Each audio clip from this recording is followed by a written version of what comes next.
Сәлем қыздар, жарты сағат тосуды қажет етпейтін, қамыры 3-ақ қоспадан тұратын бір қамырмен 2 түрлі әдіспен самсы дайындайтын боламыз.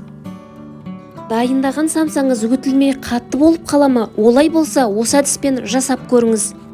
Достар, рецепт ұнаса каналға тіркеліп, қоңыраушаны басып қой. Самсаның толық рецебі видеоның астында описание бөлімінде көрсетілген. Бұл самсаның қамыры тек қана 3-ақ заттан тұрады. Салқын суға жарты шай қасық тұз салып, ерігенше араластырамыз. Үстіне аз-аздан ұн сала отырып, жұп-жұмсақ қамыр илейміз. 2 минуттай қамырымызды әдемілеп илеп, 2 бөлікке бөлеміз. Қанған қамырды оқтаумен жайып шығамыз. Қамырды жұқа етіп жайып, үстіне 72% сары майды ертіп жағамыз.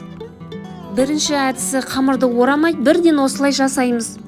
Екінші әдісі қамырды рулет тәрізді орап, жарты сағатқа тоңазытқышқа қоямыз. 30 минуттан кейін қамырды осылайша алып, кесіп шығамыз.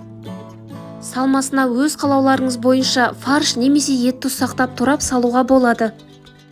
Самсаны осылай етіп және үшбұрыштап түйіп шығамыз.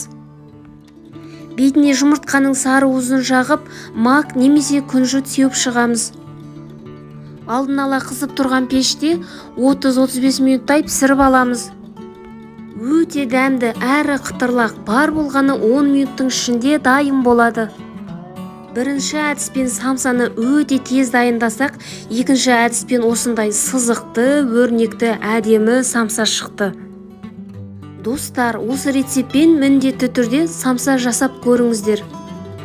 Рецепт ұнаса каналға тіркел, құрбыларыңмен бөлісуді ұмытпа.